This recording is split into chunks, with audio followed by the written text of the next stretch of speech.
Wat voor simmer we krijgen, ik denk een warme simmer, een te warme simmer, maar ik wil wat wisselvallig, maar wel te warm. En hoe zou die maanden juni, juli, augustus eruit? Nou, juni, ik heb van juni zijn, dat is echt een mannen die een opstart maken. En staan er gewoon in de eerste of tweede weken oegeet op meer en meer warmte. En die kan ik dan wel eens een wat langere periode maar stabiel waarbrengen. En ja, als dan de simmer neemt, juli, augustus is toch wel de periode waarop het op zijn warmst wordt. En daar ken ik een lange warme periode in, vaak kom ik vol op simmerwarmte. En hier misschien wel een hittegolf erin. En dat zou dan tussen, nou ja, begin juli en ja, bij augustus plak vinden maar.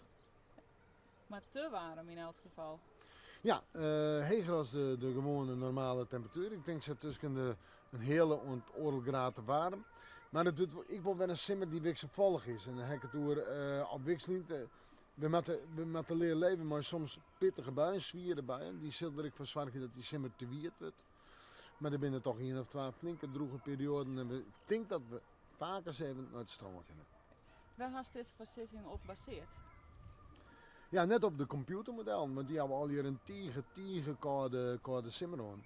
Ik heb zo naar de patroon van Aroene hier en naar de luchtdrukverdeling en naar de blokkades en de gevolgen van de opwarming van de aarde. Dat heeft vooral te krijgen, ik maak die hele zwiere bui, maar ik pittige droege perioden en warmte.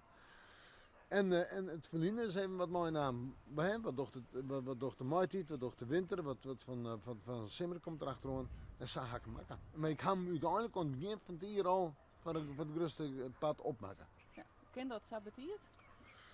Ja, ik ken dat saboteerd. De computers kom ik mooi berekeningen, dat ken ik. En dit is meestelijk verstaan. En je moet er altijd al wachten hoe het uitkomt. En dat weten we in september. Nou binnen er orenwaarstations die koudere simmer of die een koudere simmer voorspellen voor dit jaar. Hoe kan er zo'n verschil in zitten? Nou, daar binnen computermodellen en die zoek ik even naar het patroon wat we daar rond de tijd handhaven. Denk ik. Maar ja, dat verschil is er. En ik heb aan het begin van die januari, februari zie ik het idee van nou, het zou wel eens een warme simmer worden of te warm. Hè? En dat heb ik net bijgesteld. Ik net deze weekend nou dat deze berekeningen van de collega's komen binnen. We zoeken het wel op in september. Wat hebben wij nou oorzaak versissing? Wat kunnen we daarmee? Wat kun je ermee? Ja, dat wordt elke keer om vragen. Dus die maak ik elke keer voor de winter en voor de simmer. Wat je ermee kennen is nou, het is een beslissing over de lange termijn dat je ongeveer het idee hebt van nou dat zou wel eens uitkomen kunnen. Je moet dan, het is een stukje sport misschien van mensen om te zeggen van nou wat komt er nou op en uit. Maar wat je ermee kennen is misschien gewoon een beetje plannen. Nou ja, nou ben ik altijd mensen die zeggen ja ik loop er niks van, we moeten het eerst maar eens even zien. Het is al dreig genoeg om het een weekend voor u te voorspellen. Ja, dat is, ik zou mensen kijken gelijk, het is dreig genoeg om een weekend voor u te voorspellen.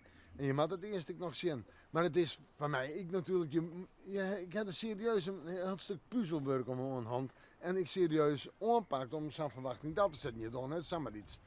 Maar het moet inderdaad blikken of dat dit komt. Maar dat geldt voor hetzelfde. Van al die orenversissings die daar onder de weekend de loft ingegangen binnen, maar de koudste seizoen 1816. Ik bedoel, dat gaat er bij mij niet in. Nee, daar loopt niet van. Nee, ik heb nog wel wat een positief beeld. Ik heb wel een positief beeld over de warmte, over de mooie perioden. Maar natuurlijk, die had ik nog eens een keer zijn. Het kan net 3 maanden lang prachtig waar zijn, zitten inzinkingen bij, zitten zwiere buien bij. Maar daar moeten we maar leren leven, want dat hadden landen om je zinnen nog volle meer. Maar een te warme simmer dit hier, hoe kan dat? Ik denk dat het stromingspatroon wat we nu constant handhaven met noordelijke stroming, dat die weer omgaat naar betiden een oost- en zuidelijke stroming. Vandaar.